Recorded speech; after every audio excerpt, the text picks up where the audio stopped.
National Forte 2025.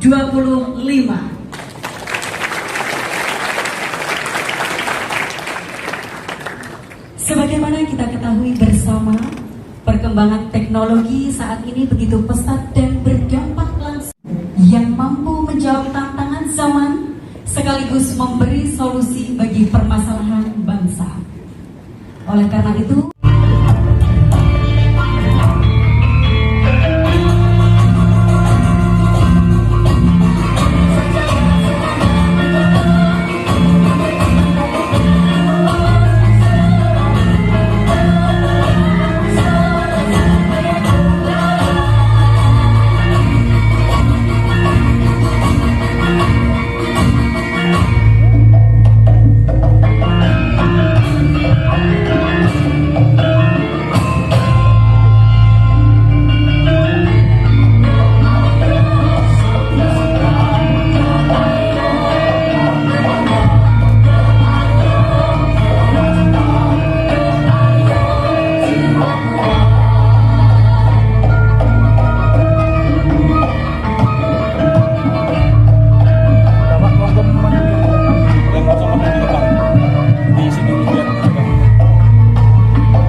Sebelum kita melanjutkan acara kita pada pagi hari ini, mari sejenak kita berdoa kepada Allah SWT agar kegiatan kita pada pagi hari ini diberkahi dan diridhoi oleh Allah Subhanahu wa taala.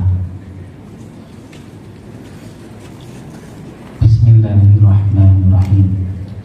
Alhamdulillahi rabbil alamin. Wassalatu wassalamu ala nabiyyina Muhammadin wa ala ahlihi wa ashabihi ajma'in. Rabbana zalamna anfusana. Assalamualaikum warahmatullahi wabarakatuh. Selamat pagi dan salam sejahtera bagi kita semua. Om Swastiastu, Namo Buddhaya, salam kebajikan. Yang kami hormati Bapak Menteri Pendidikan Tinggi Sains dan Teknologi Republik Indonesia, Profesor Brian Yulianto PhD beserta Ibu, Rektor Universitas Negeri Surabaya, Profesor Dr. Nur Hasan MKes, yang akrab kita sapa Cak Hasan, beserta jajaran pimpinan Universitas Negeri Surabaya, Bapak Direktur Penelitian dan Pengabdian kepada Masyarakat, Prof. Ketut PhD, Dekan Fakultas Teknik Profesor Dr. Suparji MPD, Ketua Forum Teknik Elektro Indonesia Fortei, Profesor Dr. Insinyur Arif Budiarto STMT IPU, para Dewan Penasehat Fortei, perwakilan IEEE dan Asosiasi Profesi, para pimpinan perguruan tinggi, industri, seluruh anggota Fortei, serta hadirin yang berbahagia. Pertama-tama, marilah kita panjatkan puji syukur kehadirat Allah Subhanahu wa taala, karena atas izinnya kita dapat hadir dalam kegiatan besar Temu Nasional Forum Teknik Elektro Indonesia yang diselenggarakan bersamaan dengan the 8th International Conference on Vocational Education and Electrical Engineering (ICVVE) serta Seminar Nasional Teknik Elektro SNTE tahun 2025 di Universitas Negeri Surabaya. Hadirin yang berbahagia, tema Temunas Fortei 2025 adalah peran Fortei dalam mewujudkan pendidikan tinggi teknik elektro yang berdampak bagi masyarakat. Tema ini menegaskan komitmen kita untuk menjadikan pendidikan tinggi teknik elektro tidak hanya unggul di bidang akademik. Dan cukup Forti cukup dibuka ya. Bisa dimasuk ini sudah ya. Nggak bisa. Ke malam. Para wakil rektor, para gemuk gampang ngurus susah. Universitas Negeri Surabaya, Bapak Direktur Penelitian dan Pengabdian kepada Masyarakat, Dirjen Pendidikan Tinggi Universitas Profesor Ketut Adiana, para pendiri Fortei yang hari ini hadir, Prof. Kasari, Prof. Dayu, beserta para Dewan Penasihat Fortei, Ketua dan anggota Dewan Kehormatan Fortei, para Ketua Departemen, Ketua Jurusan, Ketua Program Studi, dan rekan-rekan sekalian yang hadir oleh Prof. William dan slogan Kemendiktek Saintek berdampak. Hal ini sekaligus menegaskan komitmen kita bersama untuk menjadikan ilmu elektro dan mikrofon sebagai kekuatan transformasi sosial, ekonomi, dan teknologi bangsa.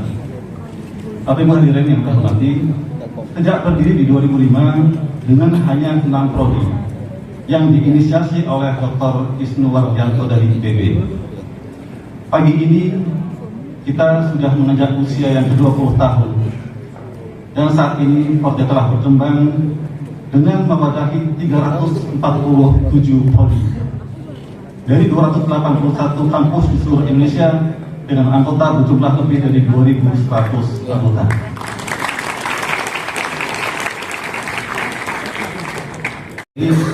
Dan pemerintah saling bergandengan tangan, sama-sama bersinergi menyelesaikan berbagai permasalahan pendidikan tinggi di Indonesia, sehingga kita berharap Indonesia betul-betul menjadi sebuah negara yang maju dan sejahtera.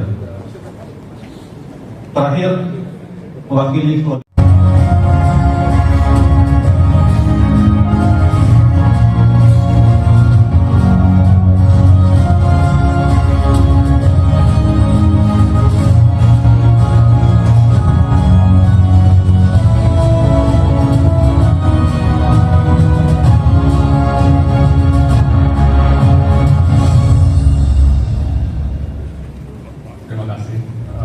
Selamat pagi, Assalamualaikum warahmatullahi wabarakatuh.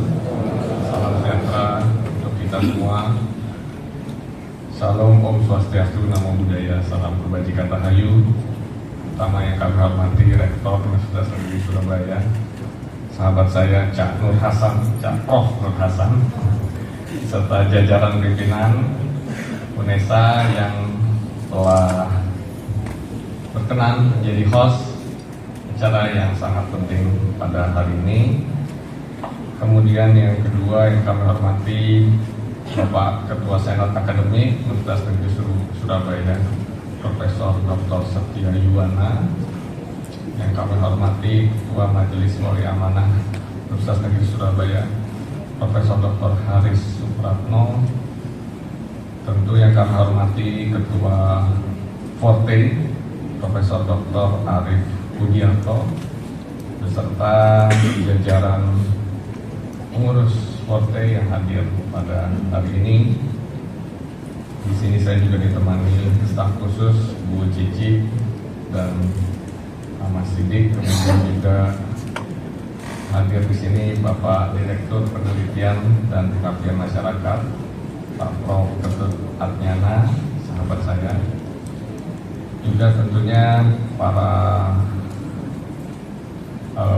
sesepuh ya, atau para senior di teknik elektro dari berbagai kampus yang hadir pada hari ini, para peserta Temu Nasional Forte 2025 yang kami banggakan, yang hadirin yang berbahagia. Pertama-tama marilah kita panjatkan puji syukur kita kehadirat Allah Tuhan yang Maha Kuasa, karena atas limpahan rahmat dan karunia-Nya sejak kemarin ya, acara ini telah berlangsung, Temu Nasional dan Seminar Nasional Teknik Elektro Forte tahun 2025 di Universitas Negeri Surabaya ini. Selain sebagai forum akademik, tentu forum-forum seperti ini adalah salah satu indikator bahwa dialektika ilmiah, diskusi dan diskursus ilmiah yang yang berangkat dari hasil riset yang mendalam itu telah terjadi. Sebagaimana kita ketahui bahwa scientific conference, ya, scientific meeting itu adalah sesuatu yang penting, yang selayaknya menjadi wahana yang sangat berkelas, begitu ya, yang dinanti-nantikan oleh para dosen, para peneliti, karena di forum itulah biasanya terjadi pencerahan-pencerahan ide-ide besar, ide-ide terobosan untuk memunculkan berbagai pertemuan ya, berbagai temuan-temuan dan inovasi-inovasi baru. Jadi saya sangat mengapresiasi kegiatan seperti ini, apalagi teknik elektro ini adalah bidang yang sangat mature ya di Indonesia, jurusan yang juga banyak orang bilang jurusan yang paling ngetop gitu ya di antara bidang-bidang teknik lainnya. Dulu saya mau masuk jurusan teknik elektro nggak berani Pak, karena takut nggak lolos, karena biasanya basic itu paling tinggi. Makanya saya cari istri yang jurusan teknik elektro biar nggak kalah gitu ya. Jadi kami tentu berharap teman-teman di Teknik Elektro ini menjadi garda terdepan terobosan-terobosan. Apalagi saya yakin sekali bidang-bidang ke depan itu sangat related ya dengan jurusan Teknik Elektro. Bapak sekalian, silahkan dilanjut. Seperti yang kita ketahui bahwa Bapak Presiden itu memiliki keinginan untuk memajukan negeri ini, sebagaimana juga keinginan seluruh masyarakat Indonesia, yang kemudian strategi itu dituangkan dalam Asta Cita dan juga di dalam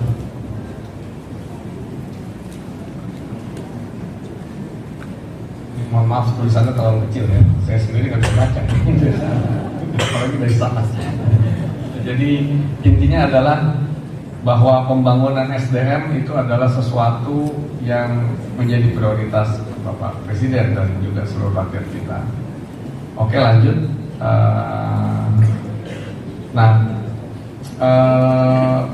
Bagaimana keinginan itu dibuat langkahnya, dibuat yang lebih terukur, yaitu Indonesia ingin menjadi negara maju berpendapatan tinggi. Kita saat ini pendapatannya Bapak Ibu sekalian 5.400 US dollar per orang per tahun. Tinggi itu adalah angka yang secara nilai di atas 15.400 per tahun per kepala. Jadi per bulan itu kalau dibuat dihitung itu kira-kira 17 juta, 18 juta. Kalau gampangannya begini Pak, Ibu, kalau kita hitung misalnya satu keluarga ada ayah, ada ibu, ada anak dua, berarti per bulan pendapatan itu adalah 18 kali 4, 72 juta. Jadi Bapak Ibu sekalian, kalau mau melihat Bapak Ibu sudah jadi negara maju atau belum, silakan dihitung pendapatan satu keluarga. Kalau anaknya dua sudah sampai 72 juta, berarti ibu sudah di negara maju. Gampangnya begitu. Ini yang mau kita kejar Pak. Cina yang begitu progresif, begitu ambisius, masih di 14.000 saat ini. Malaysia jauh di depan kita, dia sudah 12.000. Thailand itu masih di 8.000. Vietnam masih di bawah kita sedikit. Kalau kita nggak awas, kita bisa terlewat. Maksudnya adalah bahwa pendapatan negara maju, upper income di nilai 15.000 ini adalah kondisi di mana seluruh masyarakat kita itu mampu memenuhi kebutuhan dasarnya. Dengan pendapatan 15.000 itu, suatu keluarga bisa menyekolahkan anaknya sampai pendidikan tinggi, bisa memberikan gizi sejak kecil, bisa menjamin kesehatan dan kebutuhan-kebutuhan dasar lainnya. Itulah yang ingin dicapai oleh negara kita. Nah, yang menarik adalah banyak negara di dunia itu ternyata memiliki kesulitan untuk mencapai ambang limit di atas 15.400 tersebut. Banyak negara bisa mencapai angka 8.000, angka 9.000, tetapi kemudian terhenti di sana. Dia naik turun, ada yang sampai 10.000, turun lagi 8.000. Kebanyakan negara seperti itu. Karenanya itulah yang kemudian disebut middle income trap, jebakan negara berpendapatan menengah. Karena ternyata tidak mudah untuk mencapai angka 15.000, Pak. Coba di negara-negara lain, Bapak Ibu ingin tahu siapa yang paling tinggi di dunia? Yang paling tinggi di dunia itu adalah tetangga kita, Singapura. Berapa? Dia 80.000 per kapita per tahun. Jadi dia 12 kali di atas kita. Kemudian Australia di 60.000. Jadi Bapak Ibu sekalian, inilah yang kemudian kita tertantang ya sebagai bangsa, kita tertantang harus bisa tembus di atas 15.000. Ini urusannya adalah national pride, kebanggaan nasional, dan kita kemajuan bangsa kita ditunjukkan dengan angka ini. Kita nggak bisa klaim Indonesia maju, Indonesia nggak bisa. Kita ngomong harus konkret. Angkanya adalah angka seperti itu.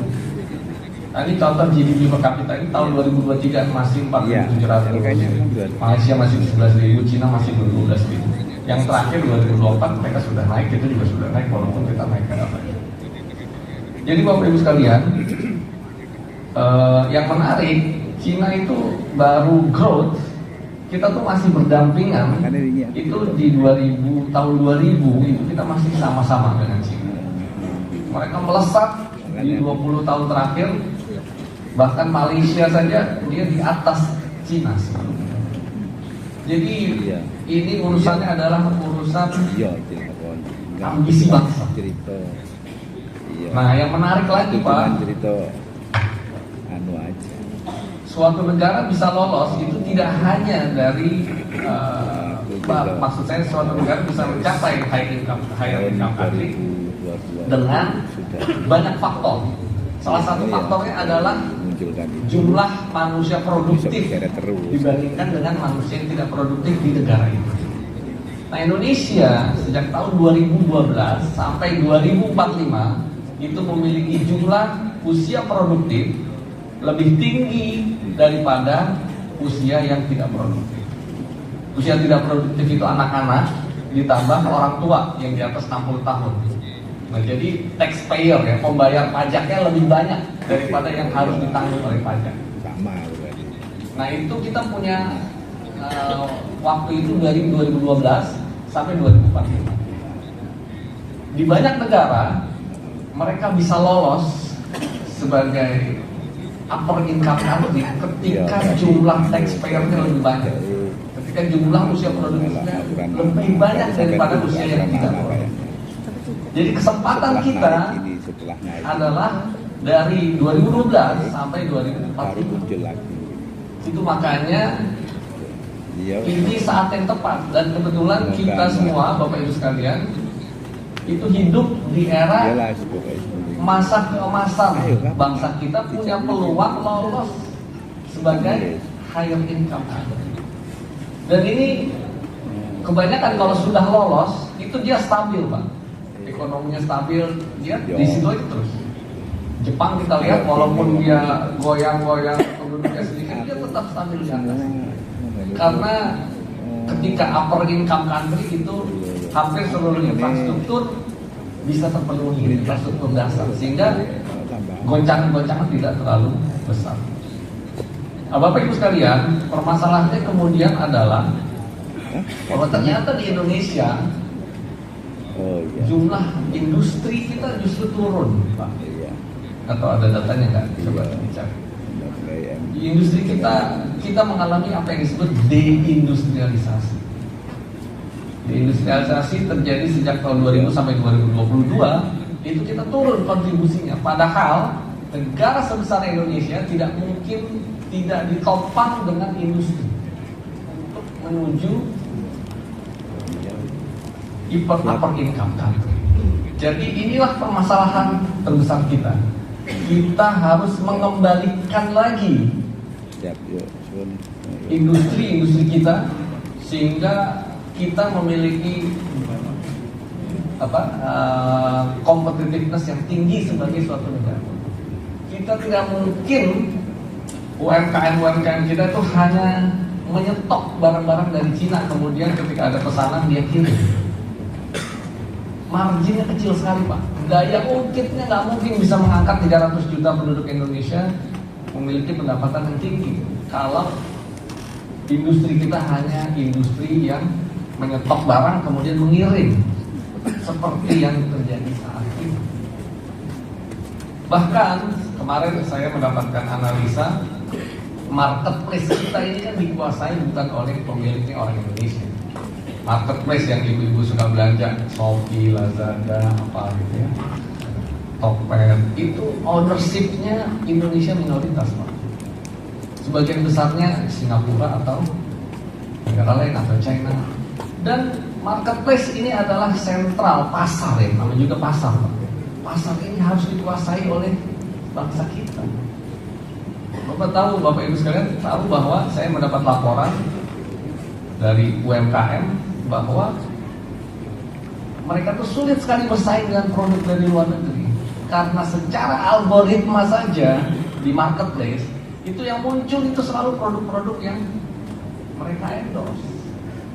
Belum lagi ada biaya layanannya itu juga berbeda. Kalau produk Indonesia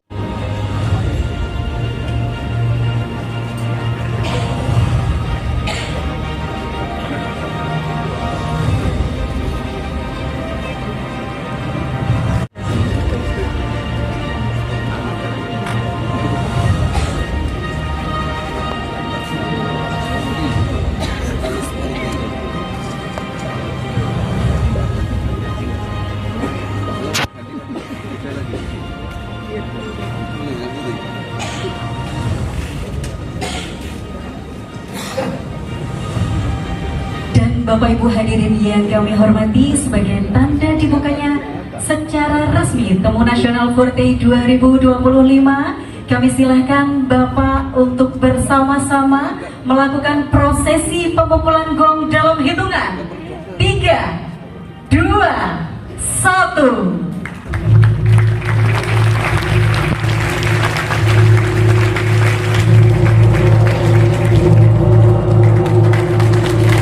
Telah berbunyi, artinya Temu Nasional Forte 2025 telah resmi dibuka.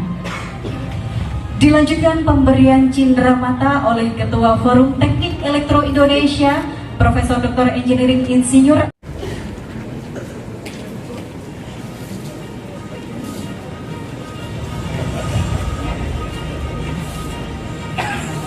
kemudian cindramata yang kedua diberikan kepada Profesor Dr. Nur Hasan MKes, Rektor Universitas Negeri Surabaya, dan diikuti oleh seluruh peserta Temu Nasional Forte dengan memakai vest Forte yang hari ini kembaran dengan Bapak Menteri dan Cak Hasan. Boleh kita berikan tepuk tangan yang meriah.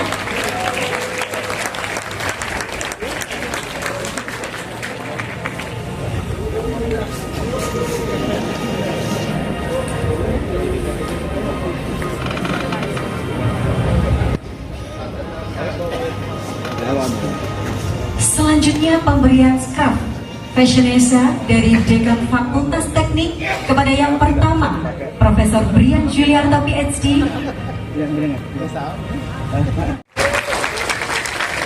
Kami silakan untuk berfoto bersama dengan gaya satu langkah di depan.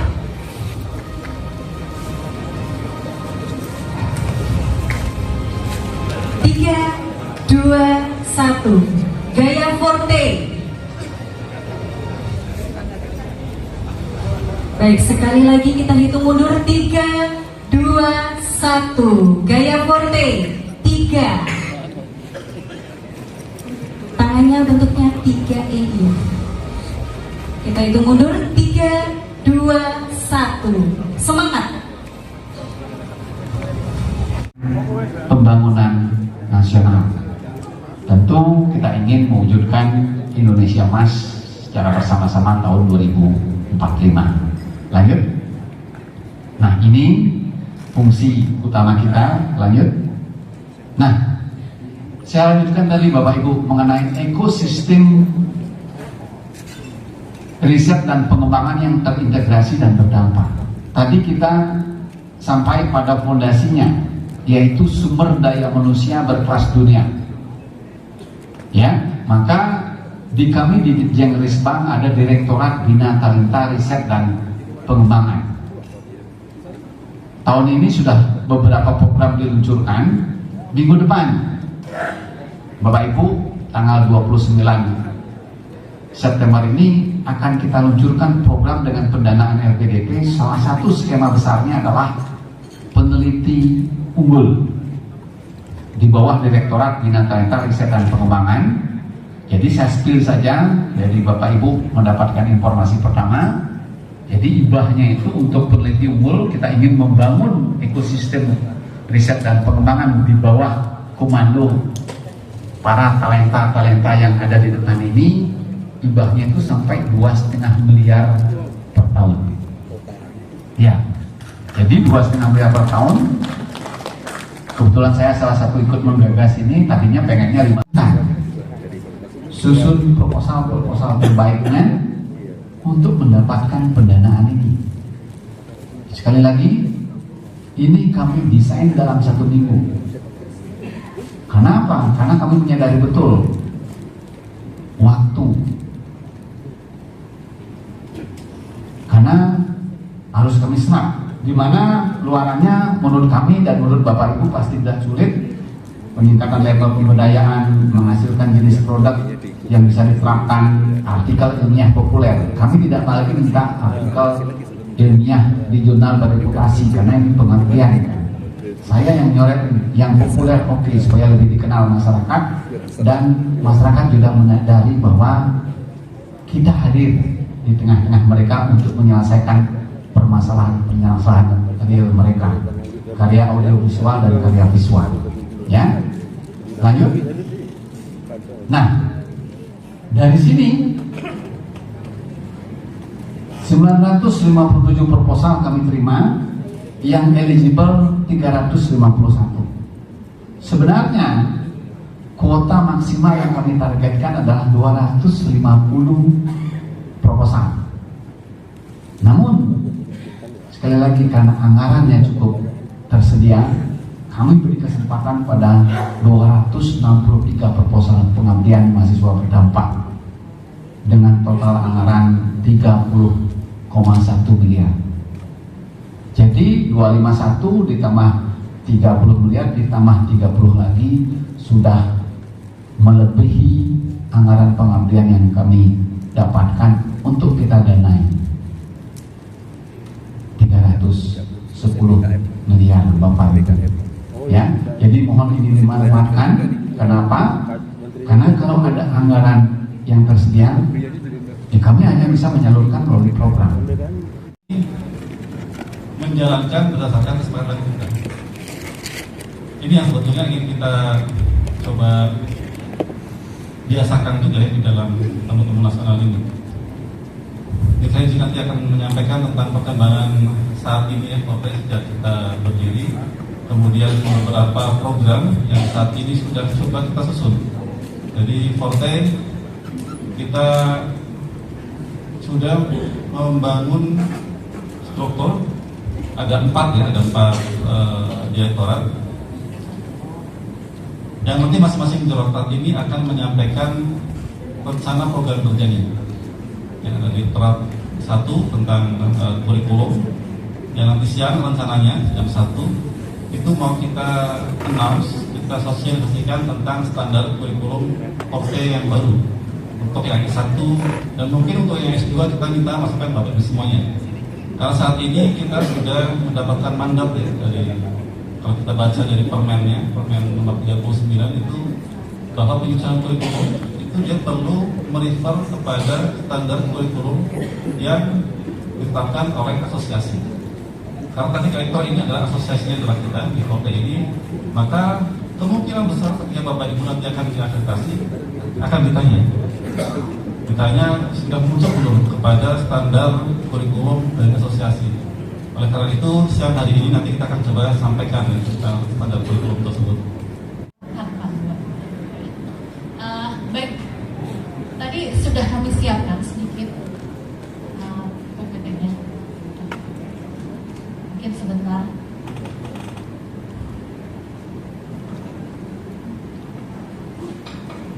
Jadi pada saat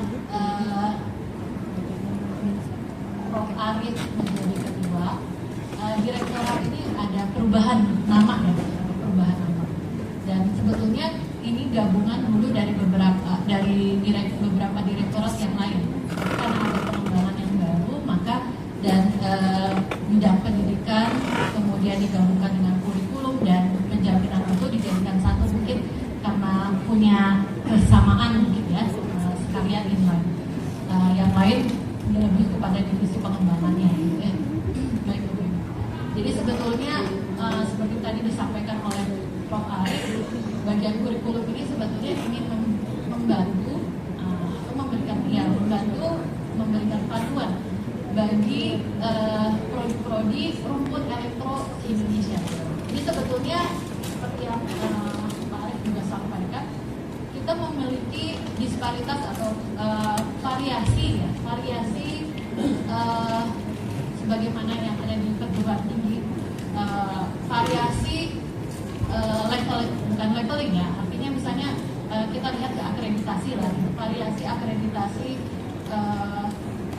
program studi teknik elektro yang sangat berbeda semacam.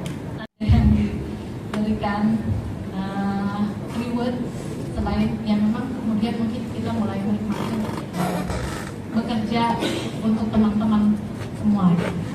Silakan. Bergerak juga. Sudah ada gambarnya, cuma belum bergerak. Baik, nah ini teman-teman tim pengurus. Boleh Pak mundur lagi?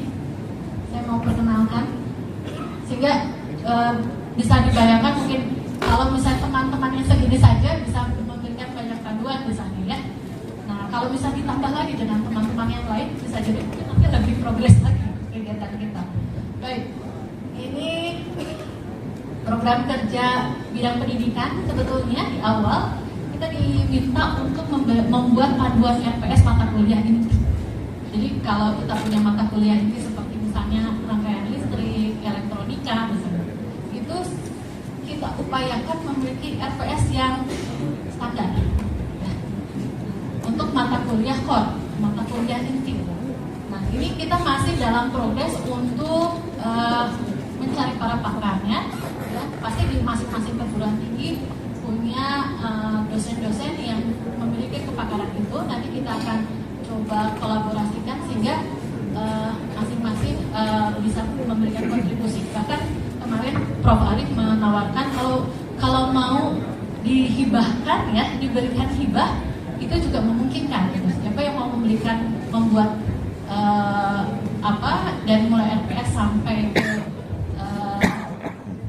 bahan ajarnya gitu ya, atau bahan pembelajaran videonya, yang itu nanti kemudian kita bisa berikan untuk seluruh prodi teknik elektro se-Indonesia.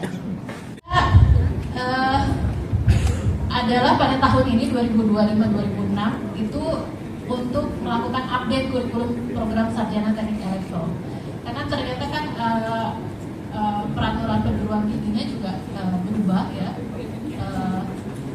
Dari yang 55 kemarin kemudian sekarang ada lagi yang 39 itu juga kita update. Nah update ini yang kemudian kita akan sampaikan juga pada sosialisasi hari ini. Jadi ditambah juga mungkin ada penjelasan-penjelasan yang itu lebih abstraksinya lebih mudah lah mungkin seperti itu ya. Kemudian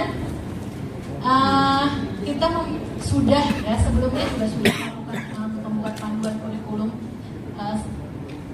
vokasi untuk D4 ya. Nah prosesnya mungkin ke depan kita akan melihat lagi apakah diperlukan update. Nah, nanti juga kita akan mengumpulkan para pakar di bidang vokasinya, kemudian kita cek lagi apakah panduan yang sebelumnya masih sesuai dengan aturan yang baru. Nah di perjalanan juga ini sebetulnya kami juga diminta untuk membuat panduan kurikulum untuk prodi magister, terus kemudian untuk prodi kedinasan misalnya seperti itu. Dan vokasi pun yang baru kita keluarkan baru D4 ya. D3, D2, D1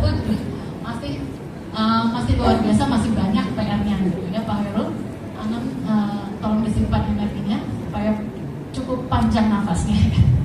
Kemudian ada program kerja lain yang di kurikulum adalah memberikan TOT pendampingan kurikulum rekomendasi OT. Jadi kita siapkan teman-teman yang itu juga nanti memberikan bisa memberikan bimbingan secara teknis untuk pembuatan kurikulum. Sebetulnya ini kita harapkan representasi dari dari berbagai kampus ya yang sudah menerapkan kurikulum OBE-nya. Kita sudah melakukan TOT itu baru sebagian, jadi sebetulnya kami mengharapkan kerjasama dari forum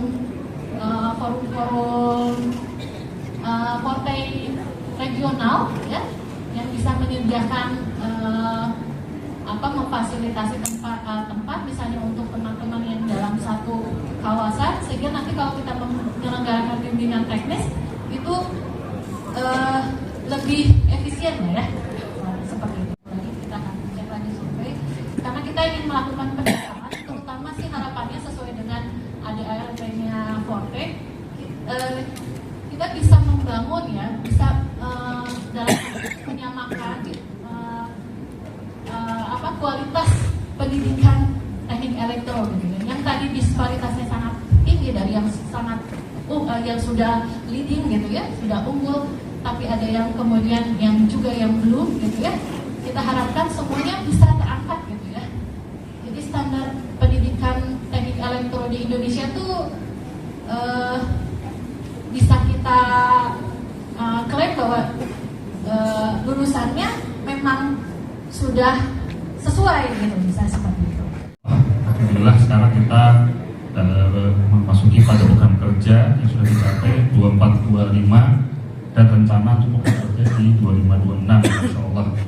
Seperti disampaikan oleh Pak Prof. Arief, sebenarnya kalau kami sendiri itu melanjutkan zamannya Pak Dedet Ketua Forte 2224, Prof. Arief Ketua Forte 2426, kami juga sebagai Direktur Kerjasama, dan saat itu 2023 ada MOU jurnal sebanyak hampir 100 ya waktu itu ya di Untidar ya. Terima kasih waktu itu untuk panitia dari Untidar, alhamdulillah, dan itu berkelanjutan sehingga itu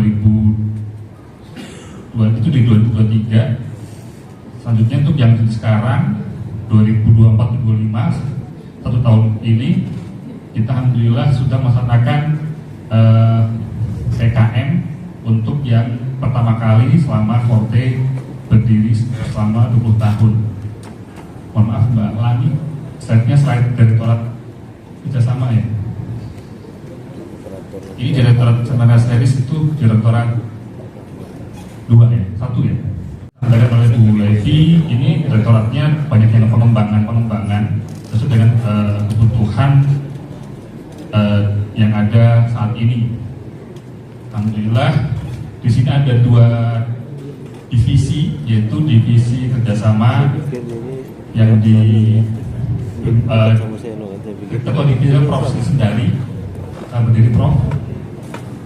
Di belakang tadi duduknya. Dan untuk divisi bermasyarakat Bu Sirma. Nah, tema besar dari Forte 2426 adalah pemerataan kualitas pendidikan elektro di Indonesia. Seperti kita tahu, teknik elektro masih saat sekarang bisa disampaikan ada di Sumatera, Jawa, Bali, ya.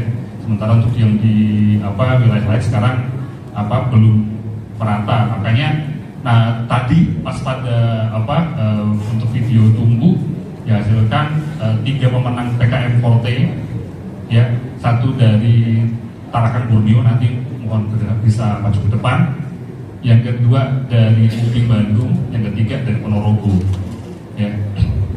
Next, ini secara besarnya untuk pengurus Forte kami ada di Direktorat 3. Next. Nah,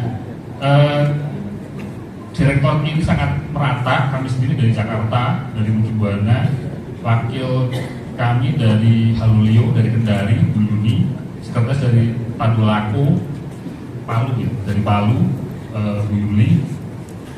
Nanti mohon di akhir sesi ini Bapak Ibu bisa maju ke depan beserta pemenang daripada PKM 2025 dan untuk yang untuk jurnal yang sudah ada untuk di tahun ke depan. Next.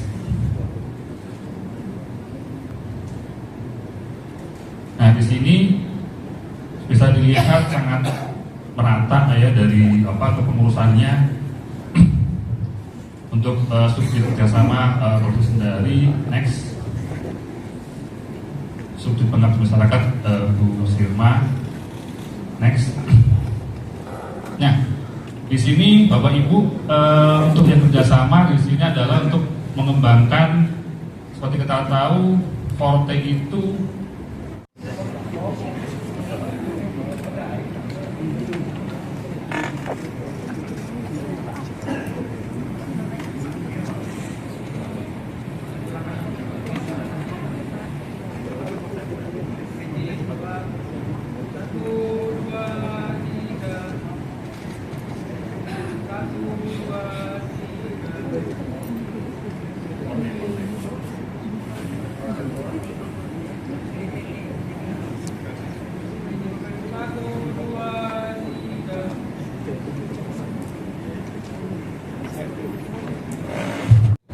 Dr. Dwi Astriani, STMC, Universitas Al-Azhar. Silakan, berdiri Bu.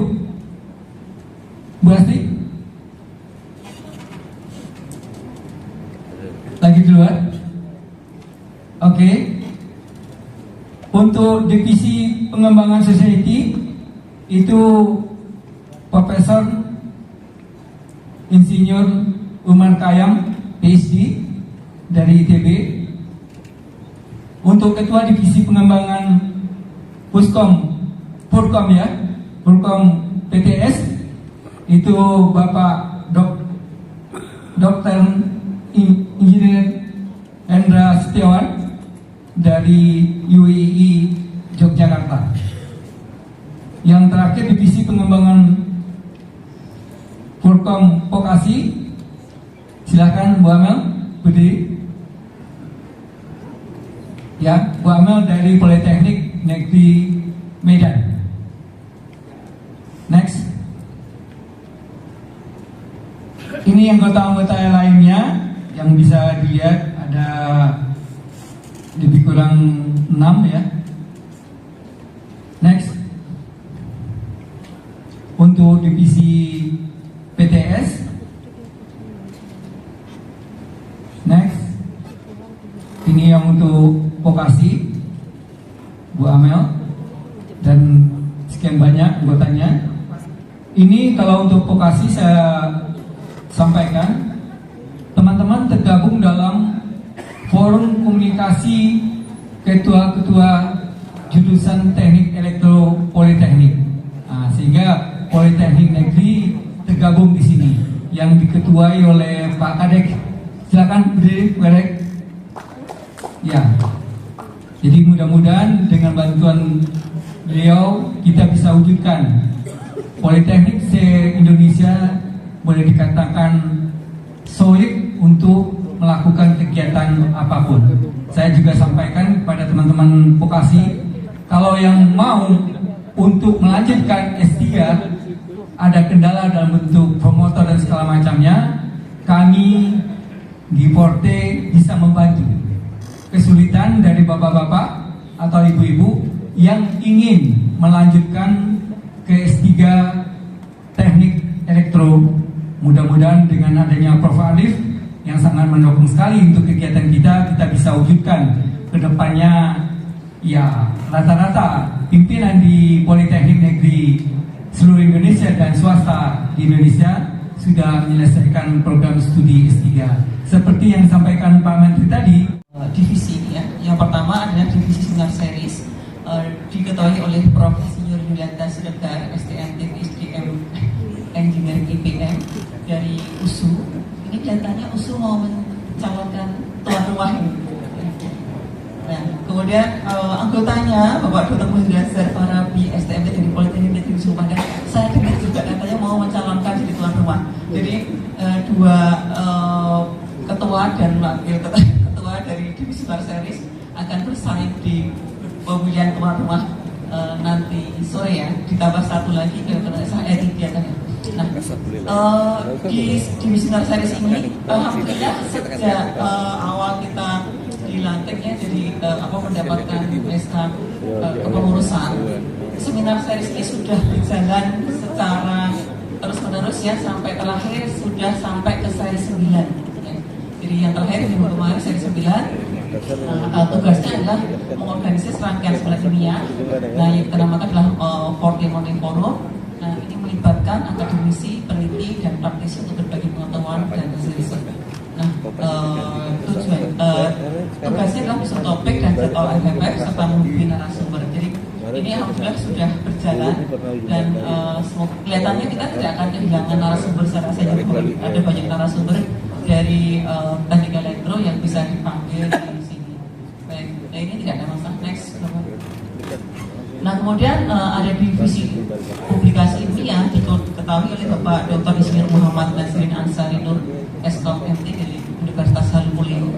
Nah, di sini ada beberapa subdivisi. Nanti ada divisi jurnal teori dan divisi SRTE serta divisi Fortai ICEE. Nah, ini yang saya mohon dukungan Bapak Ibu semua. Kita punya jurnal ya, jurnal teori ini dibuat sebenarnya pada saat yang membuat itu Prof. Azhari. Kemudian kita perbaiki pada saat kepemimpinannya Prof. Sarjia. Nah, setelah saat itu kita sudah bisa berhasil menerbitkan satu edisi. Nah, kemudian setelah itu mati suri seperti kita bahas gitu. Jadi saat itu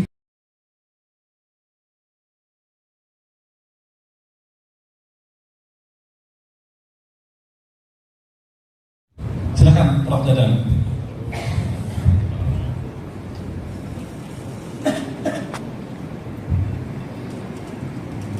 Terima kasih atas waktunya. Saya ada dua barangkali usulan. Yang pertama adalah berkaitan dengan tadi yang sudah disampaikan oleh Pak Ketua bahwa keanggotaan dari membership kita itu secara personal itu meningkat. Nah, bagaimana supaya lebih meningkat lagi, barangkali ada benefit dari keanggotaan itu sendiri. Yang kedua terkait dengan jurnal, saya kira tadi sudah banyak sekali jurnalnya. Apakah bisa memilah-milah, artinya diklasifikasi, ya, mana yang menjadi paling tidak kalau di elektro ada 5 major barangkali ya, ada komunikasi barangkali, ada tenaga listrikan barangkali dan seterusnya. Nah, itu barangkali jurnal-jurnal itu diklasifikasi sehingga bagi yang masih belum itu bisa saling bertukar-tukaran. Kalau tadi apa istilahnya ada satu supaya mereka sustain untuk akreditasinya seperti itu. Dan yang terakhir barangkali ini justru bagaimana Forte bisa seperti jangan seperti kita selalu mengimbau pada ya IEEE Explorer gitu ya, tapi Forte accredited seperti itu. Barangkali ini perlu jangka panjang. Terima kasih, itu saja. Baik, terima kasih banyak Prof. Dadan. Karena kita masih ada waktu untuk isoman. Nanti siang acaranya adalah sosialisasi update kurikulum 2025. Dari kami terima kasih. Assalamualaikum warahmatullahi wabarakatuh. Waalaikumsalam warahmatullahi wabarakatuh. Terima kasih Prof. Arif selaku Ketua Forte, Bu Levi ke Direktur Direktorat 1 Forte, Bu Dian. Waktu rapat pertama itu tiba-tiba pulang, besoknya jadi menteri Pak Prof. Dian. Kemudian Pak Firdaus sebagai Insinyur Firdaus STMT PhD, Wakil Direktur. Sekretarisnya Pak Dr. Istur Agus ini tadi izin pulang karena ada acara. Ketua Divisi Pendidikan Bapak Suherman. Bapak Suherman bisa berdiri, mungkin masih sholat. Dari USU anggota Pak Diani tidak kelihatan. Bapak Ben Vendra juga kelihatan. Kemudian Divisi Kurikulum saya sebagai koordinator, anggotanya Bu Devi dari ITS. Kalau di Pakistan yang mau S3 di ITS bisa approaching ke Bu Devi. Kemudian Bu Faiz kelihatannya nggak terlihat. Kemudian Pak Eko Wahyu. Adapun Divisi Penjaminan Mutu Ibu Dharma Aryani STMT PSD dari UNP, Bu Dharma. Nah, itu Bu Dharma. Kemudian ini yang mau pendampingan lamtek ya, mungkin kesini yang juga ya, nanti Bu Dharma. Anggota Pak Iza, Dr. Iza ada? Oh, tidak ada. Pak Arif Zainul, Insinyur Arif Instrumenta juga tidak ada. Baik, next. Nah, Bapak sebelumnya operator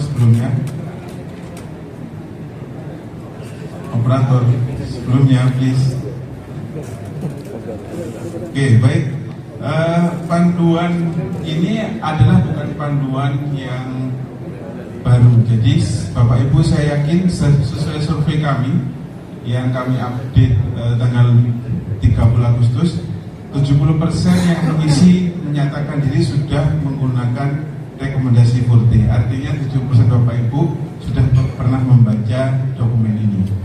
Dan ini dulu sudah disusun oleh Bu Dian Retno, sekarang pindah direktorat, Prof. Arif sendiri, kemudian Pak Abdul Halim, Pak Sekretaris Departemen Teknik UI, Bu Prima, kemudian Pak Rama Setiawan dari UGM, Pak Firdaus sendiri, Pak Arwindra tadi ada. Terima kasih Pak Arwindra. Kemudian Bapak Pradita dari ITB, kemudian Bu Levi sendiri, Pak Henry UNP, Prof. Trihardusti dari TS, Pak Prasetyono TTS, Pak Arif Zainul dari Universitas Global Jakarta. Jadi ini tahun 2023. Next please, selanjutnya. Nah, karena ada banyak hal terjadi, salah satunya adalah Permen dulu 53 2023, sekarang Permen 39 2025, Bapak Ibu, maka kemudian kita melakukan sebelah kiri itu adalah membentuk tim untuk update. Nah, dan dari hasil update tadi kita kirimkan yang sebelah kiri ini melakukan luring. Adapun sebelah kanan kita kirimkan juga kepada para ahli kurikulum yang kami yakini sangat powerful di bidang ini untuk membaca dan memberikan komentar atas draft yang kita susun. Dan sebagian mereka 70% kembali, yang seperti biasa lah review jurnal, tidak semuanya kembali gitu ya. Jadi kita sebagian banyak, tapi alhamdulillah sebagian besar kembali. Dan yang kita sekarang rekomendasikan next please adalah hasil dari ramuan dari semuanya. Tentunya sekali lagi terima kasih kepada para kontributor, para pemberi masukan.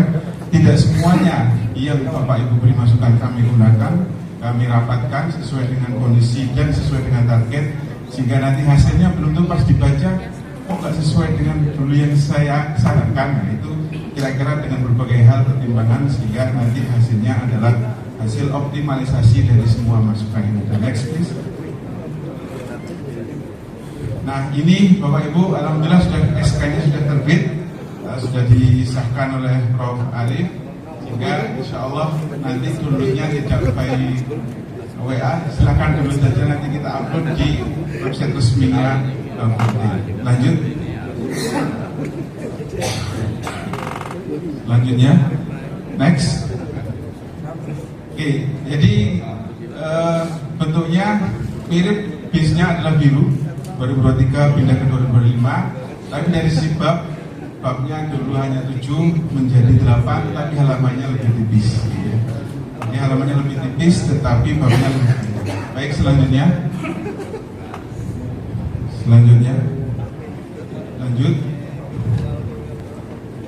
Nah, Bapak Ibu sekalian, perbedaan dari panduan sebelumnya adalah sebelah kiri. Jadi sebelah kiri itu di situ di bawah rumah yang besar atau di atapnya itu ada visi keilmuan. Ini ada updating dari gambar ya. Nanti bisa dilihat perbedaan dengan sebelumnya. Gambar sebelah kanan perbedaannya tidak terlalu, tapi kita tengah-tengahnya kita sudah ganti dengan Permen 39 2025. Selanjutnya. Nah, ini yang baru bab terkait dengan visi keilmuan. Lanjut. visi keilmuan kami berusaha di tim dalam rapat tidak sangat detail, tapi berusaha sesederhana mungkin agar dari Sabang sampai Merauke dapat menerapkannya. Jadi visi keilmuan merupakan pernyataan visi program studi yang menggambarkan keilmuan prodi yang selaras dengan visi perguruan tinggi dan visi BPS. Jadi dalam penyusunannya perlu mempertimbangkan keselarasan dengan visi perguruan tinggi dan visi PMTS serta melibatkan pemangku kepentingan. Selanjutnya, untuk agar memudahkan Bapak Ibu, di panduan ada contoh-contoh visi keilmuan dari prodi-prodi yang ada di Indonesia, tapi tidak semua. Next please. Selanjutnya, nah ini ada 2 contoh yang ditampilkan, tapi di PPT atau di panduan ada 4 ya. Jadi Bapak Ibu perhatikan yang hitam-hitam. Jadi Bapak Ibu nanti visi keilmuan itu perlu ada keselarasan antara visi perguruan tinggi, visi PPS dan visi keilmuan. Tidak kita beri dari mana ini, tapi di panduan ada itu dari prodi mana itu. Tapi di sini tidak kami tampilkan, bisa kira-kira ditebak. Ya Bapak Ibu sekalian, jadi perhatikan yang hitam-hitam itu. Jadi visi keilmuan adalah visi keilmuan tetap elektronya, tetapi menunjukkan ciri khas masing-masing Bapak Ibu. Jadi bukan visi keilmuan teknik elektro yang fokus ke IoT, teknik elektro yang fokus ke ini. Jadi bukan itu nanti menyempitkan Bapak Ibu. Jadi di sini tetap teknik elektronya, perhatikan teknik elektronya atau prodinya, prodi tadi sebelah kanan itu teknik telekomunikasi, berarti prodinya telekomunikasi, tidak mengubah inti daripada keilmuannya, tetapi kekhasannya yang diangkat. Itulah visi keilmuan. Ingat Bapak Ibu yang sudah mendaftar LAMTEK batch 3 atau yang akan mendaftar LAMTEK batch berikutnya, visi keilmuan itu menjadi ruh daripada akreditasi LAMTEK. Silakan Bapak Ibu nanti perhatikan. Lanjut, next. Nah, berikutnya next. Di sini ada updating Bapak Ibu, mungkin yang kita ingin tekankan di panduan, mungkin Bapak Ibu menuliskan sebagian kurikulumnya profil lulusan itu menjadi peneliti atau menjadi asisten peneliti, menjadi A, menjadi B. Tapi kesepakatan di kita bukan profil lulusan bukanlah menjadi apa dalam artian pekerjaan, tetapi adalah profil profesional mandiri yang utuh. Jadi dia menjadi lulusan yang utuh menjadi ya utuhnya dia itu mungkin ahli ini elektro umum, memiliki sikap, memiliki etik dan sebagainya. Sebagai contoh, lanjut next. Atau sebelumnya kita sampaikan rekomendasi prodi yang lama itu ada 3. Kemudian di bawah ada profil lulusan XX. Jadi XX di sini adalah silahkan sesuaikan dengan keunikan kekhasan dari masing-masing. Jadi kalau kita lihat ini bukan menjadi asisten manajer, bukan menjadi asisten peneliti. Jadi bukan kepekerjaan, tapi kepada keutuhan dari seorang profil lulusan atau kita program educational objektif atau profil profesional mandiri. Lanjut, adapun update-nya adalah yang baru. Next please. Operator. Selanjutnya, ini delaynya cukup lama ya. Oke, baik. Jadi hanya kita kompres jadi 2 saja Bapak Ibu. Dan nanti di sana di panduan ada contoh-contoh PPM atau PIO dari kampus-kampus dalam negeri dan luar negeri. Agar nanti Bapak Ibu kalau hanya sedikit nanti diambil, mohon maaf ya ada sebagian di copy paste menjadi PPM di prodi kampus tersebut. Nah ini nanti kita khawatir jangan sampai karena keunikannya pasti berbeda. Jadi nanti Bapak Ibu silahkan mengambil ini. Nanti boleh mengambil apa adanya, tapi hati-hati perhatikan keunikan prodi dari rekomendasi ini. Kalau tidak sama sekali nanti silakan dimasukkan ke sini. Selanjutnya, lanjut. Oke, keempat, kayaknya saya haus ini. Mungkin Bu Prisma bisa melanjutkan.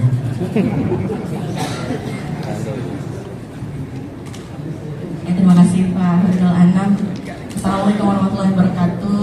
Selamat siang, salam sejahtera untuk kita semua.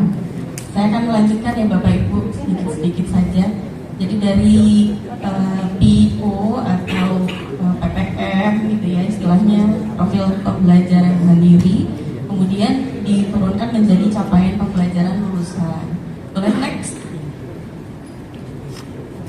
Ya, oke. Sebenarnya rekomendasi capaian pembelajaran prodi atau capaian pembelajaran lulusan Yang lama dengan yang baru itu tidak berbeda jauh Bapak Ibu, tetapi kita mari review kembali. Jadi ada 10 capaian pembelajaran yang direkomendasikan oleh Forte.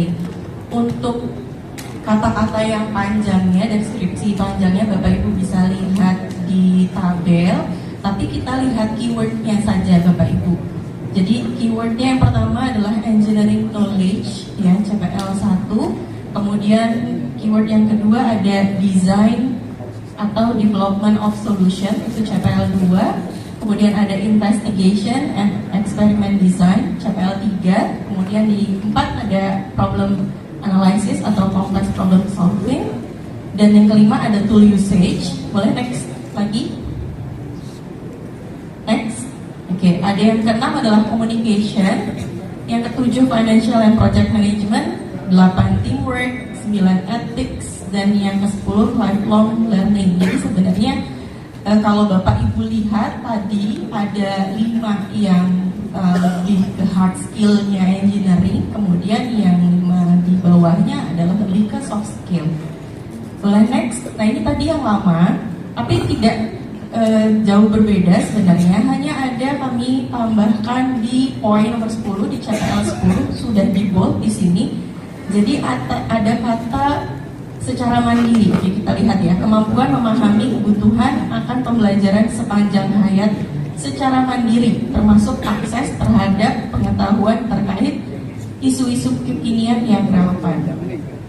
Nah, Bapak Ibu, CPL ini sudah kami sesuaikan. Kenapa di tahun ini disesuaikan? Karena mengikuti Permendikti yang baru nomor 39 tahun 2025 ya.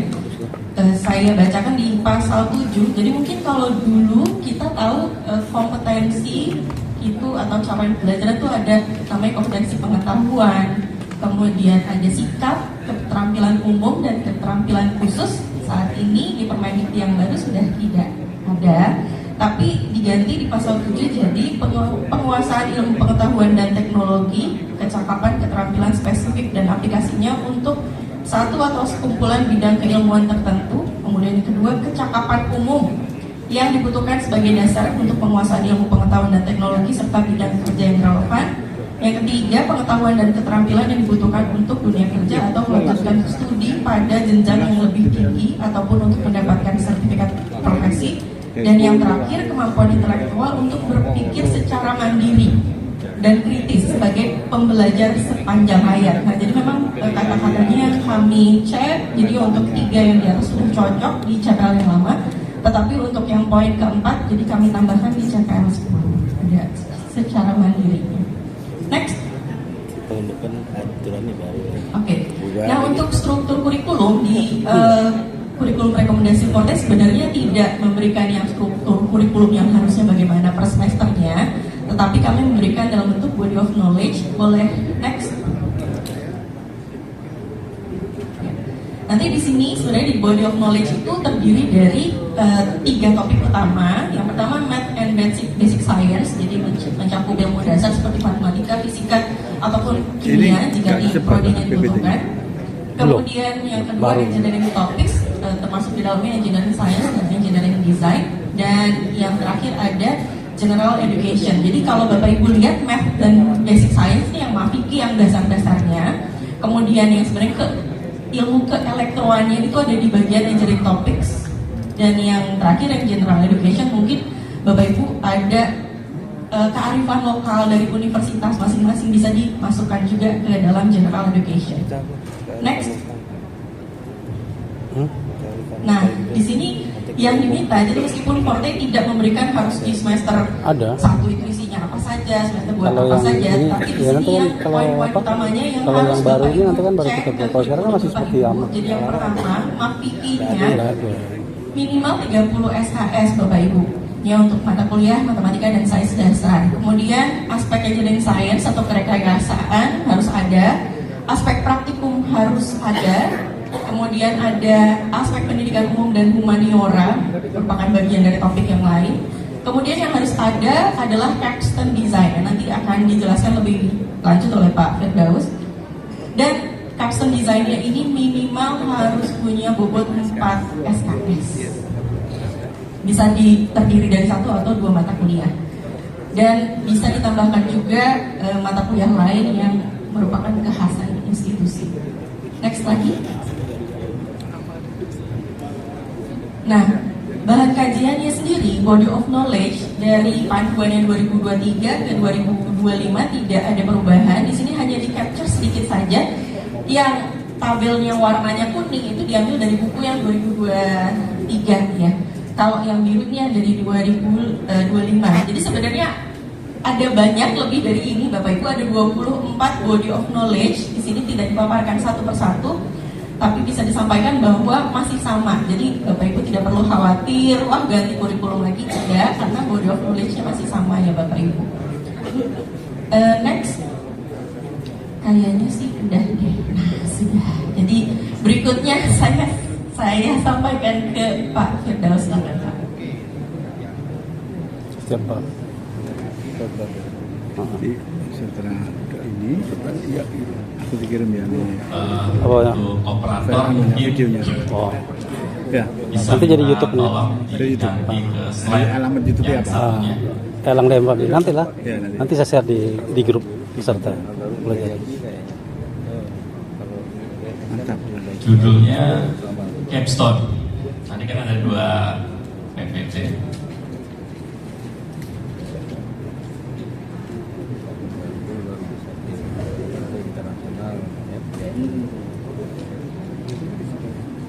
Ya.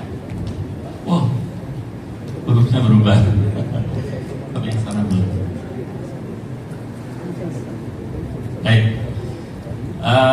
Bapak Ibu, sebelum kami sampaikan informasi dasar terkait dengan Capstone, mohon izin menyapa dengan sebuah pantun. Ya. Sungguh cantik Nona Jelita, berjalan anggun penuh dengan senyum. Semoga Bapak Ibu tetap bahagia meski sedikit bingung dengan kurikulum. Sedikit aja. Nanti begitu selesai presentasi udah hilang bingungnya. Sebagaimana tadi disampaikan di awal, semangat dari tim kurikulum tentunya merekomendasikan hal-hal yang sangat mungkin untuk bisa diterapkan di seluruh prodi sarjana teknik elektro dari Sabang sampai Merauke. Profesinya ada berapa Pak? Lali. Nah, sehingga Bapak Ibu yang sudah menjalankan Capstone dan lebih canggih dari ini, gas terus ya, nggak usah dikurangi ya. Nah, sebelumnya mungkin boleh angkat tangan yang sudah menerapkan dan menjalankan Capstone di prodinya. Angkat tangan saja, jangan angkat kaki. Oke, mungkin ya, ada sekitar hampir 60% sudah menerapkan Capstone. Bagi yang sudah menerapkan Capstone, silakan bisa di mapping ke pola penerapan Capstone yang sudah dijalankan.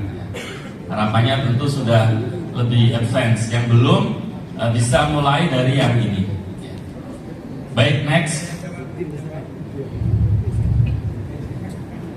Slide berikutnya. Wah, hilang. Waduh. Bahasanya bahasa. Ya, hilang ke. Ya. Fontnya nih. Hurufnya berbeda. Baik, kita lanjutkan ya.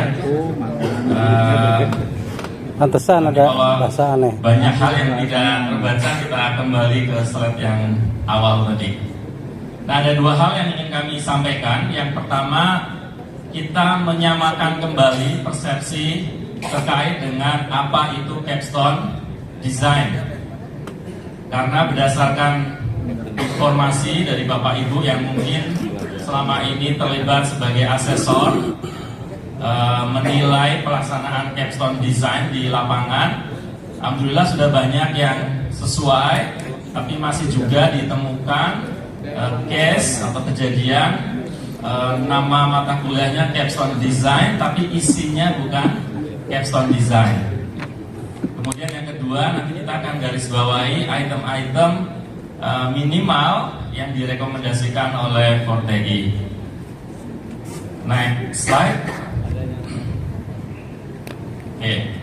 Nah, terkait dengan pengertian capstone design, tentu karena ini ada sumbernya, kita akan merujuk juga ke sumber-sumber terpercaya terkait dengan capstone design. Ada dokumen Washington Accord, kemudian ada ABET, kemudian ada IADI. Kita merujuknya ke sana. Nah, kita coba sederhanakan. Cirinya ada 3. Yang pertama ini adalah mata kuliah pemuncak ya, atau Culminating Major Engineering Design.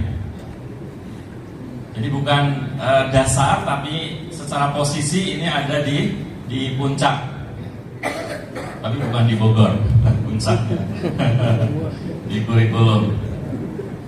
Yang kedua, ciri yang kedua, memecahkan masalah yang kompleks dengan pendekatan open-ended solution.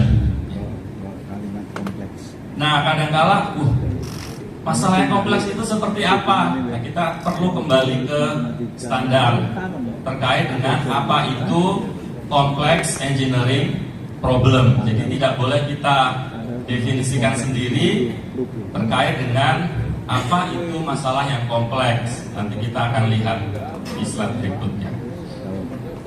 Yang ketiga, dilaksanakan dengan metode Project Based Learning atau PJBL.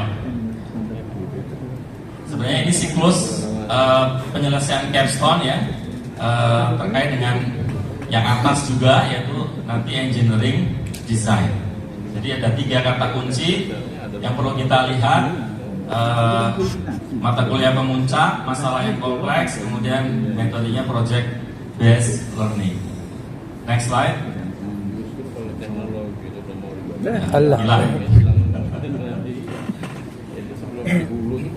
Sepertinya kita perlu kembali ke slide yang awal, Mas Operator. Ini kayaknya pakai kemudian. Dapat hadiah jika ada yang bisa membaca kode-kodenya tadi. Pakai Canva kali ya buatnya. Oh iya kali ya. Jadi hadiah apa ini ya? fontnya beda. Sandi rumput bukan. Sandi Sandoro juga bukan. Ntar kita tunggu ke slide yang semula. Jadi terkait dengan mata kuliah pemuncak, yang pertama konsekuensinya, posisinya ada di semester berapa? Nanti ada rekomendasi Fortegi. Jadi diletakkan di menjelang kelulusan. Itu poin yang pertama. Kemudian yang kedua, kenapa kita sebut pemuncak? Karena untuk bisa menjalankan capstone dengan baik, ya, mahasiswa perlu mengerahkan ya, pengerahan massa. Perlu mengerahkan kemampuan dia yang dia peroleh dari mata kuliah sebelumnya, sehingga prodi perlu menyusun ya, mata kuliah pendukung dari capstone. Supaya apa? Supaya mahasiswa punya kemampuan terkait dengan engineering design, sehingga nanti di dokumen kurikulum Bapak Ibu perlu menceritakan ya, mata kuliah apa yang sebelumnya sudah ditempuh oleh mahasiswa yang mendukung capstone design, dan ada di semester berapa, mata kuliahnya apa. Dan saya yakin tadi 60% sudah angkat tangan ya. Prakteknya di lapangan juga Bapak Ibu sudah mengalami. Jadi itu terkait dengan poin yang pertama, capstone design sebagai mata kuliah pemuncak ya. Posisinya, kemudian keperluan mahasiswa untuk menggunakan kemampuan yang dia peroleh dari mata kuliah sebelumnya. yang sudah disusun oleh Bapak Ibu. Ya. Itu yang pertama. Kemudian yang kedua, gara-gara disindir Pak Anam untung apa malah lali Pak ini. Jadi yang pertama pemuncak, yang kedua apa tadi Pak? Kompleks problem. Alhamdulillah kelihatan. Next. Keras. Soalnya keras. Clear gitu ya. Lagi. Satu lagi. Matur nuwun, terima kasih. Baik. Nah, yang kedua, capstone project didesain supaya mahasiswa punya kemampuan untuk menyelesaikan kompleks engineering problem. Nah, apa yang dimaksud dengan kompleks engineering problem? Ikut ini. Nah, kalau kita mau merujuk, bisa ke Washington Accord, bisa ke ABET, yang ada panduan officialnya. Ya, dia ada capstone design, tapi kita belum menemukan yang di share tuh bukan itu, dia biasanya tuh kurikulum. Nah, kami pilih yang lebih sederhana, yang lebih mudah, yaitu dari ABET. Kalau ada perkembangan baru, dalam dokumen ABET di sana dijelaskan masalah teknik yang kompleks mencakup satu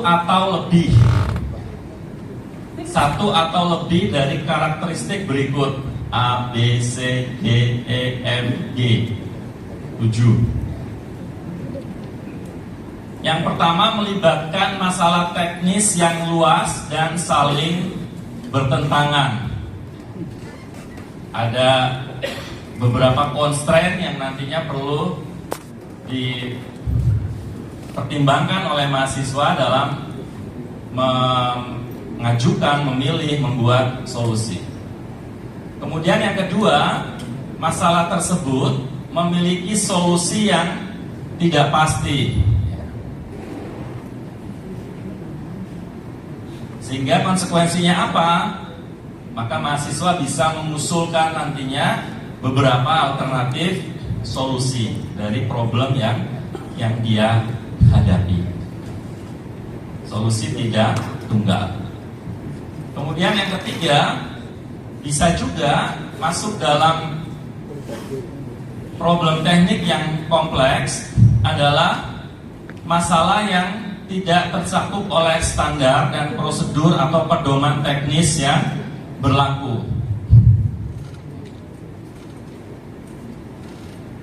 Jadi misalnya kita sudah punya prosedur ya, SOP, pedoman teknis tertentu untuk menyelesaikan suatu masalah. Nah, ternyata tidak cukup dengan itu. Kita perlu melakukan penyesuaian terhadap prosedur atau pedoman tertentu. Kemudian yang keempat, yang ke poin D, melibatkan berbagai kelompok stakeholders atau pemangku kepentingan. Yang E, poinnya melibatkan banyak komponen yang saling terkait atau submasalah yang harus diselesaikan secara bertahap. Poin F, melibatkan berbagai disiplin ilmu, sehingga ada kemungkinan, ada peluang jika Bapak Ibu mungkin bekerja sama dengan prodi lain ya, untuk menyelenggarakan capstone lintas prodi. Jadi anggotanya ada yang dari elektro, ada yang dari teknik mesin misalnya, yang satu fakultas, atau bahkan bisa jadi lintas fakultas. Yang poin G, memiliki dampak besar signifikan pada berbagai konteks. Tapi yang di lingkar merah ada dua, karena nanti rekomendasi Fortei ini minimal 2 poin ini, yaitu poin A dan poin B, yang jadi acuan terkait dengan engineering complex problem. Mau lebih dari itu silakan, tapi minimal yang poin A dan poin B. Yang ketiga, next slide. Nah, capstone design dilaksanakan dengan metode PJBL, Project Based Learning. Pendekatan yang berpusat pada mahasiswa, dan ini merupakan subset dari problem based learning. Jadi penyelesaian problem atau masalah, tapi metodenya dengan pendekatan project.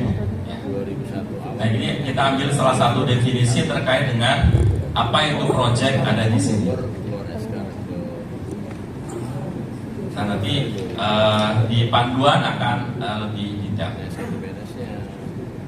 Baik, itu terkait dengan poin-poin apa itu capstone project.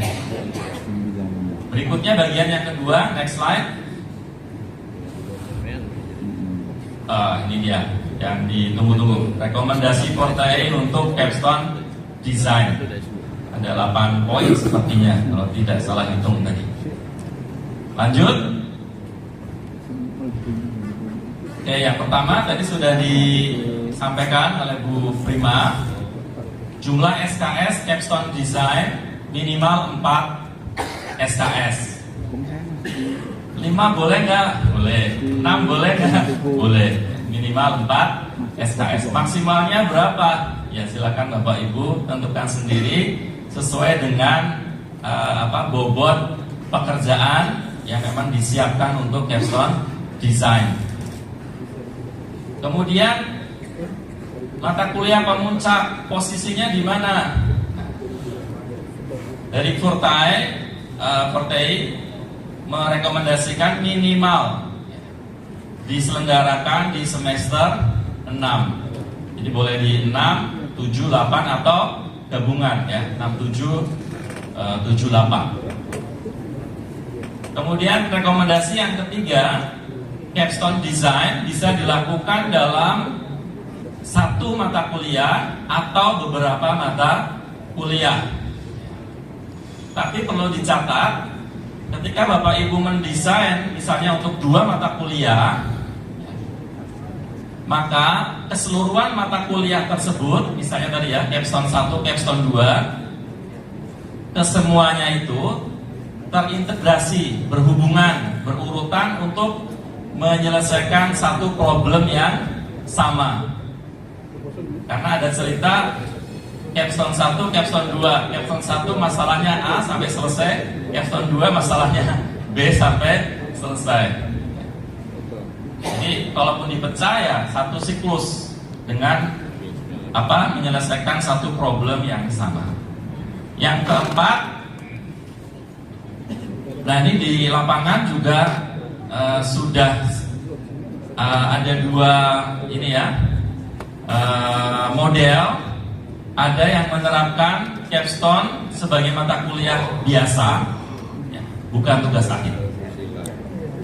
Itu oke. Atau bisa juga capstone sebagai tugas akhir. Itu juga oke. Silahkan di Bapak Ibu masing-masing prodi bisa mempertimbangkan ya, mana yang paling optimal sesuai ya, di tempat Bapak Ibu masing-masing, mata kuliah biasa atau sebagai tugas akhir. Tapi ada catatan, kalau itu sebagai tugas akhir ya, berarti kan semua mahasiswa mengerjakan capstone sebagai tugas akhir ya. Maka jangan ada pilihan, oh ini capstone, tugas akhir capstone, yang mahasiswa yang lain boleh milih tugas akhir skripsi.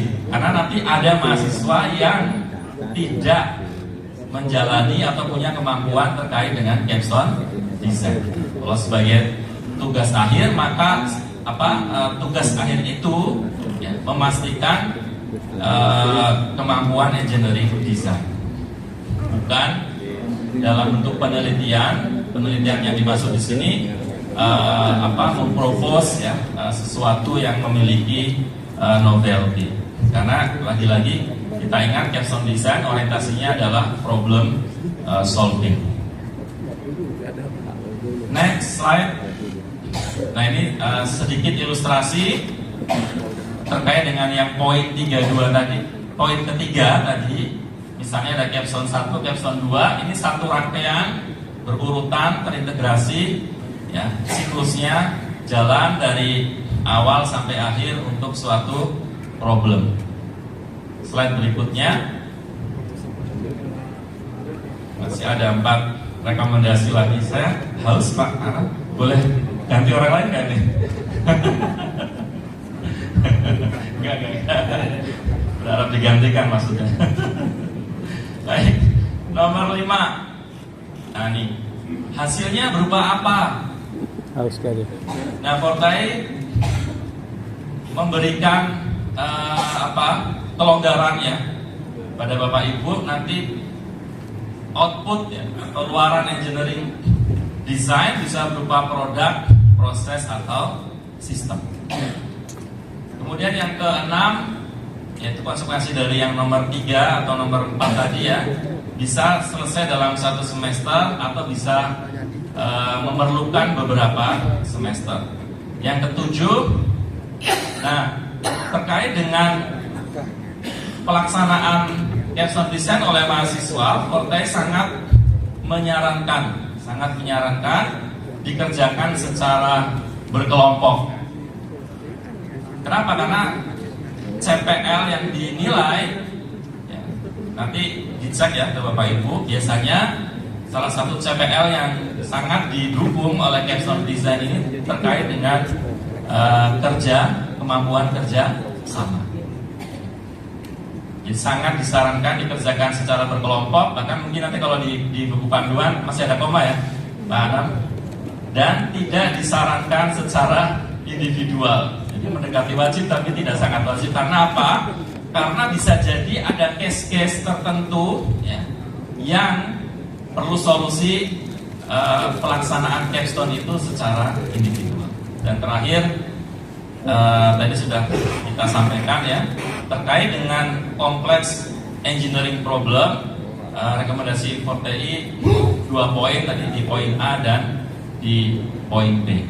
Terima kasih dari kami terkait dengan capstone design, kurang lebih seperti itu. Kami kembalikan kepada Pak Anam.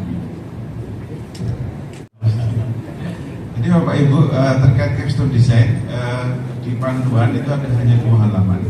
Tapi kalau 2 halaman saya kira Bapak Ibu akan kebingungan. Karena itu coba next operator. Oh ini tadi belum dijelaskan Pak, contoh-contoh. Oh nggak usah dijelaskan, lanjut aja. Nanti ada di panduan. Bapak Ibu operator next. Nah ini covernya jadi Bu ya. Isinya jadi juga, tapi belum kita diskusikan dengan tim ahli.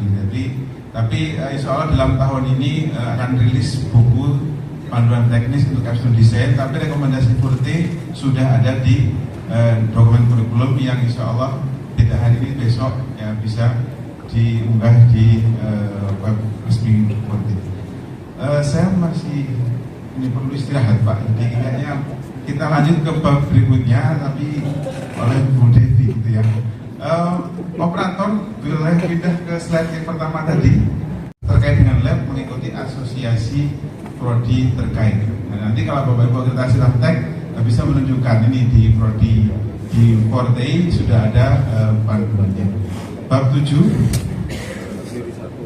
di bab 7 sambil menyiapkan operator kemudian bisa terjalan. Ya, terima kasih Pak Anam.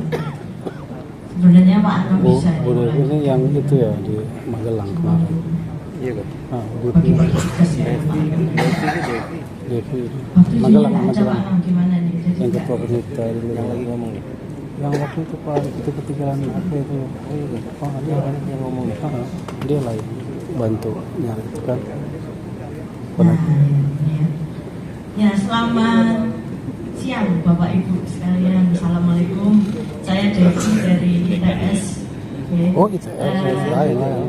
Ini kebagian tugas untuk menjelaskan yang terkait rekomendasi Forte untuk laboratorium. Ini rekomendasi dua. Ya, juga sarana-prasarana yang harus disediakan ya, ujian praktikum yang harus diselenggarakan ya, oleh prodi teknik elektro di Indonesia. Next Ya, jadi yang kita tampilkan di panduan itu nanti hanya praktikum atau peralatan lab yang untuk apa istilahnya ya, atau kuliah dasar, gitu, Bapak Ibu. Jadi di sini yang kita berikan semacam gambaran itu adalah untuk yang laboratorium yang terkait dengan teknik elektro langsung. Kalau fisika dasar, nggak tahu kalau di tempat Bapak Ibu sekalian, kalau di ITS itu kita biasanya di laboratoriumnya itu ngikut MIPA ya, fisika. Jadi nanti makanya kita tidak memberikan detail terkait praktikum atau laboratorium fisika dasarnya, karena nanti tergantung di tempat Bapak Ibu sekalian, gitu. Apakah dilayani oleh MIPA lab fisika dasar, ada macam-macam kan ya divisinya. Kemudian pengukuran dan pengenalan alat-alat ukur. Nah, ini yang mungkin basic sekali dan kompetensinya harus dimiliki oleh semua mahasiswa teknik elektro ya. Jadi gimana caranya pakai osiloskop, kemudian mungkin multimeter ya, itu juga perlu diselenggarakan praktikum terkait itu. Kemudian ada laboratorium yang menyelenggarakan praktikum yang terkait dengan dasar elektronika. Itu juga ada nanti beberapa rekomendasi dari kami ya terkait itu, apa saja peralatan ya yang harus disediakan gitu, yang minimum saja ya. Jadi kita tidak ngambil yang spek yang tinggi atau apa, kita bahkan tidak menentukan speknya ya. Jadi asalkan itu ada dan bisa digunakan untuk praktikum di tempat Bapak Ibu sekalian, nah itu sudah menjadi syarat minimum gitu ya, untuk ada di prodi Bapak Ibu sekalian. Kemudian praktikum pemrograman komputer ini rasanya juga pasti ada ya di tempat Bapak Ibu sekalian. Ada yang pakai C, ada yang pakai Python ya, itu nanti bisa tergantung Bapak Ibu yang lebih mudah untuk direalisasikan pakai yang mana. Kemudian ada praktikum rangkaian listrik dan rangkaian logika. Jadi nanti di panduan ada detail ininya, peralatannya apa saja. Kayaknya nggak masuk slide ya Pak? Nggak ya, jadi nanti ada di panduan gitu, bisa dicek untuk programming kan, diajarkan sebentar dah. Dulu itu tuh lama ini karena dosennya enggak memberikan. Nah, kemudian terkait atau akreditasi ya. Zaman kita kan komputer. Terus kita masih pakai potret. Punya sendiri prasarana untuk basic. Sekarang kan yang udah jadi ya. Menyelenggarakannya ikut prodi lain atau mungkin betul gitu kan. Kalau dulu kan kita belajar yang penting harus ada ya. Praktikum harus terselenggara di prodi Bapak Ibu sekalian. Nah, bisa dengan peralatan sarana dan prasarana yang memang milik Bapak Ibu sekalian di prodi, dan bisa juga mungkin servis dari prodi lain, dari uni lain. Kemudian kalau yang terkait fasilitas ruang, yaitu nanti mungkin yang lebih terkait dengan fasilitas ruang ini nggak harus ya, misalkan satu ruang itu dedicated untuk praktikum tadi, misalkan rangkaian logika itu satu ruang khusus, itu tidak harus ya. Yang penting kan nanti bisa digunakan secara efisien dan memadai, kita menggunakan istilah itu ya, karena kan nanti kalau dilihat kan alat ukurnya itu relatif common ya dari praktikum dasar, jadi mungkin kan bisa dilaksanakan di ruang yang sama. Mungkin harus lebih memperhatikan mungkin dari sisi kejanggalan, dari pengaturan maintenance peralatan dan lain-lain. Rasanya itu kalau terkait ruang. Kemudian next. Nah, kemudian yang harus diperhatikan juga adalah terkait keselamatan dan kesehatan kerja. Jadi ini sudah ada pedoman penerapan sistem manajemen keselamatan dan kesehatan kerja. Jadi ini nanti bisa merujuk aja langsung ke panduan yang sudah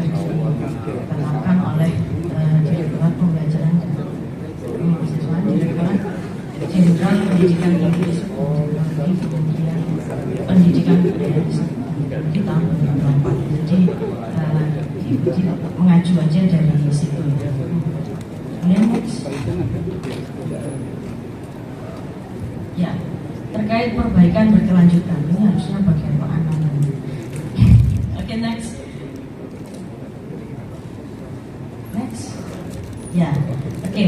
Jadi dalam kurikulum mungkin Bapak Ibu juga sudah melaksanakan ini ya sebagian besar mungkin. Jadi seperti yang kita semua mungkin kerjakan juga ya. Dalam menyusun kurikulum itu kan yang ada di kotak plan itu ya, kotak garis putus-putus merah itu, kita akan mendefinisikan isi keilmuan, profil lulusan, kemudian capaian pembelajaran lulusan ya.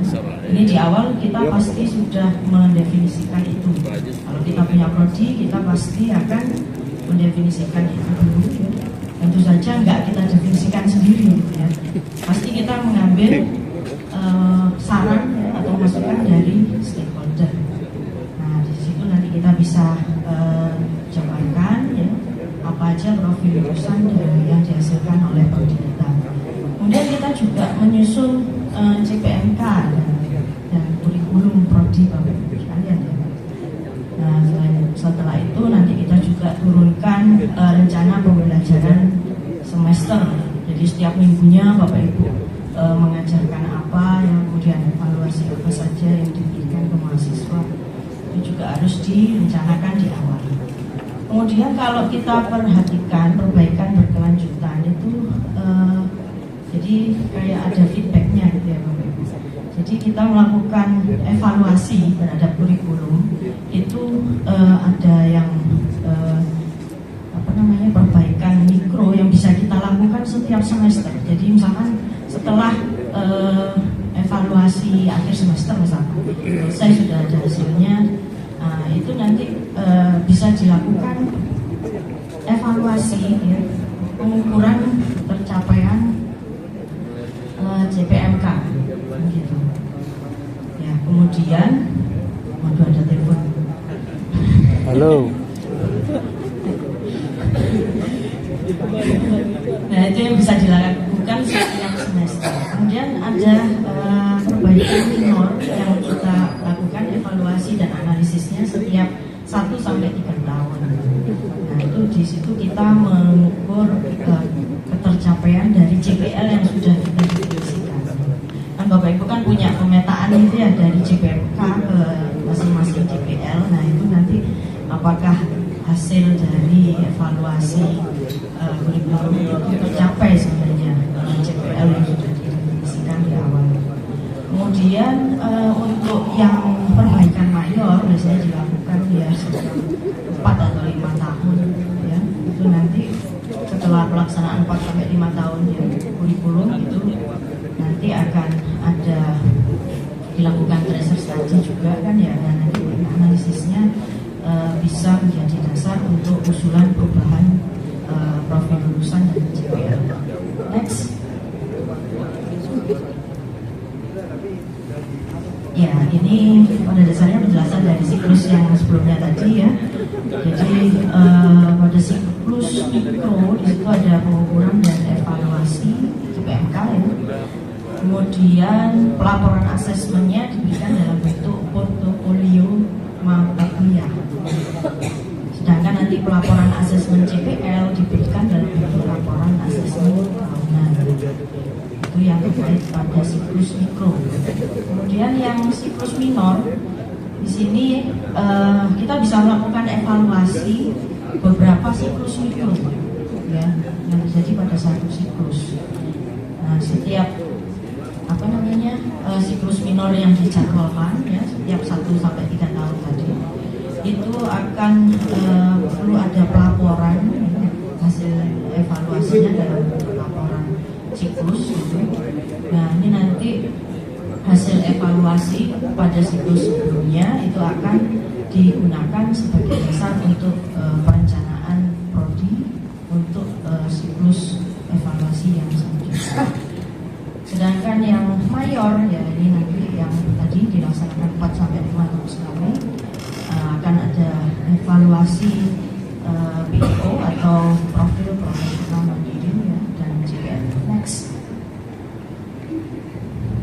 Ya. Nah, CPL sendiri bisa diukur melalui rubrik mata kuliah ya, atau metode asesmen lain yang relevan ya secara langsung per mata kuliah di setiap semesternya. Kemudian survei akhir studi perlu dilakukan juga ya untuk pengukuran tidak langsung. Nah, ini dilakukan setiap tahun. Jadi survei akhir studi ini tidak mengukur secara langsung capaian pembelajaran, namun ini bisa dijadikan sebagai saran atau masukan ya dari lulusan yang bisa menjadi feedback untuk pengembangan berkelanjutan. Next. Ya, untuk survei saya kembalikan ke Pak Ani. Tidak boleh haus lagi ya Pak, sudah habis.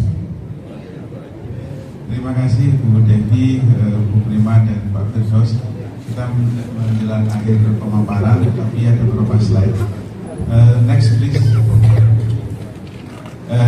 Sekitar bulan akhir Agustus ya kami melakukan survei kurikulum dan pengambilan mutu.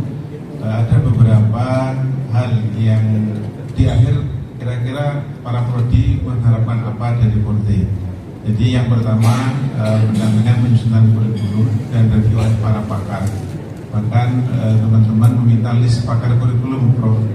Untuk nanti mereka bisa mungkin ya kita serahkan si kontak ke Forte, nanti kita bagi atau bisa nanti kontak sendiri, tapi sebaiknya lewat Forte. Kemudian penguatan SDM pengembangan kurikulum. Jadi kita sudah melakukan 1 kali TUT diundang dari Sabang Teknologi. Harapannya setiap wilayah memiliki ahli-ahli kurikulum. Kemudian capstone design, ini ada pendampingan capstone design. Ini harapan Bapak Ibu ya dari seluruh prodi. Ada integrasi topik teknologi terkini ya, ini kemarin sudah kita tidak lanjut dengan salah satunya adalah melaksanakan FGD. Kemudian penyelarasan dengan SEDIKTI, dan ini salah satu yang permintaan Bapak Ibu, kita membuat panduan terkini. Nah, yang sebelah kanan ini beberapa rekomendasi dari Bapak Ibu, dan insya Allah akan menjadi program dari Direktorat 1. Selanjutnya next. Bapak Ibu sekalian, kami berharap sebenarnya magister ini juga selesai, karena tadi setelah